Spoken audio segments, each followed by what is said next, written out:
السلام نہیں علیکم مولوی انشاءاللہ حبیب صاحب. جی والسلام علیکم ورحمۃ اللہ وبرکاتہ. السلام علیکم مولوی. آج غلطی ہو گئی، آپ کو سلام دیے میں نے.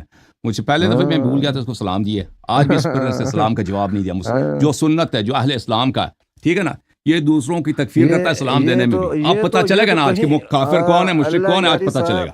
نہیں، آپ ہر دفعہ دیکھیں، آپ جو سنت ہے، جو اسلام کا سلام ہے، وہ سلام دوسروں کو نہیں دیتے کیونکہ دوسروں کو کافر سمجھتے ہیں. السلام علیہ بولتے ہیں، ٹھیک ہے نا.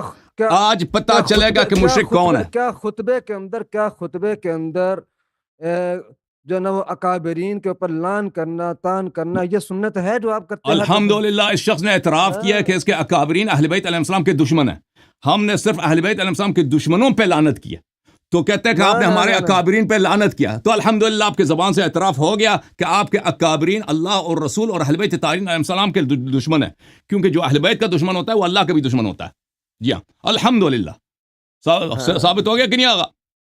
ہاں، تو پھر ایسے انسان کو جو اکابرین کا جو بشمول اہل بیت سب کے اوپر لان تان کرنے والا جو دشمن ہے ہی نہیں، ہم نے اہل بیت پہ درود بھیجا ہے، اہل بیت کے دشمنوں پہ ہم نے لعنت کیا. آپ اعتراض کرتے ہیں کہ آپ خطبے میں ہمارے اکابر پہ لعنت کرتے ہیں.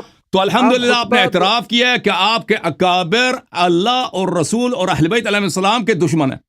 جی ہاں، جی آگے بات کنٹینیو کریں. صحیح ہے نا بھائی؟ آپ نے اعتراف کر لی نا بھائی. اگر اگر وہ دشمن نہ ہوتے تو آپ کیوں کہتے ہیں کہ بھئی آپ نے ہمارے اکابرین پہ لعنت کیا؟ صاحب ایسے اعترافات نہیں ہوتے. وہ اعتراف یہی کیا آپ نے، اعتراف کر لیا ہوگی آپ اللہ کی. صاحب یہ دلائل کا میدان ہے، یہاں پہ دلائل دیے جاتے ہیں.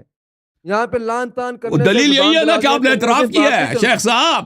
شروع ہی میں ابتدا 2 منٹ میں اس نے اپنے کفر کا اعتراف کر لیا بھائی.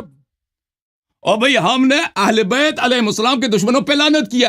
آپ کہتے ہیں تو آپ نے ہمارے اکابرین پہ لعنت کیا. میں نے اپنی تو اعتراف ہوگی نا آپ کی کہ آپ کے اکابر اللہ رسول اور پنجتن پاک علیہ السلام کے دشمن ہیں. مناظر ہے کہ پہلے ہی منٹ میں اس نے اپنے کفر کا اعتراف کر لیجیے. اللہ صاحب کام کیوں رہے ہیں؟ بات صحیح طرح سے کریں، ہم سے بات کریں آگے بات کام لی رہے بھائی. آپ کو پتا ہے آپ نے اپنے کفر کا اعتراف کر لیا، اپنے پورے مذہب کو آپ نے نابود کر دی پہلے ہی منٹ میں. سب خلا کو پتا. آپ خطبہ دوبارہ پڑھیں اگر یہ بات کہنا چاہتے جو خطبہ آپ نے واللعن الدائم علی اعدائہم. میں نے کہا ان کا اللہ کی دائمی لعنت ہو اہل بیت علیہ السلام کے دشمنوں پر، ٹھیک ہے نا. اور ان کے اہل بیت علیہ السلام کے دشمنوں پر، ان کے قاتلین پر، ان کے فضائل کے منکرین پر، اور ان کے حقوق کے انکار کرنے والوں پر. اکابر کا نام لیا آپ نے کہا یہ میرا اکابر کا اوصاف ہے، میرے اکابر پہ آپ نے لعنت کیا. تو الحمدللہ ثابت ہو گیا بھائی پہلے منٹ میں. اوئے شیخ صاحب، اللہ صاحب وہ بھی ساتھ وضاحت ہونی چاہیے نا کہ جو آپ کے دل کے اندر مخصوص تقیے کے طور پر چھپائے ہوئے نا جو دشمن آپ نے بنائے ہوئے اہل بیت، آپ کو تو پتہ چل گیا نا کہ اہل بیت کے دشمن کون ہے. آپ نے اعتراف تو کر لی نا.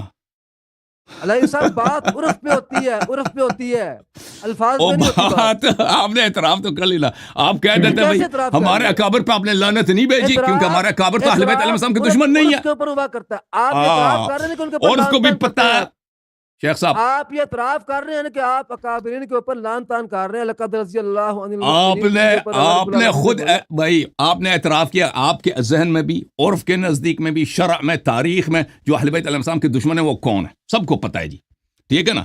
ہم نے کہا اہل بیت علیہ السلام کے دشمن پہ لعنت. آپ کہتے ہیں عرف کہتی ہے کہ یہ فلان. جی ہاں، عرف بھی یہی کہتی ہے، دنیا بھی یہی کہتی ہے، تاریخ بھی یہی کہتی ہے، رسول بھی یہی فرماتے ہیں، اللہ بھی یہی فرماتا ہے. جوم جاؤ، پرواز کرو، کیوں فخر سے سر اٹھا، کیونکہ اللہ تعالیٰ نے تمہیں انتخاب کیا. صراط حق پر صرف تم ہو، صراط ایمان پر صرف کیا، کیونکہ اللہ تعالیٰ نے تمہیں انتخاب کیا. صراط حق پر صرف تم ہو، صراط ایمان پر صرف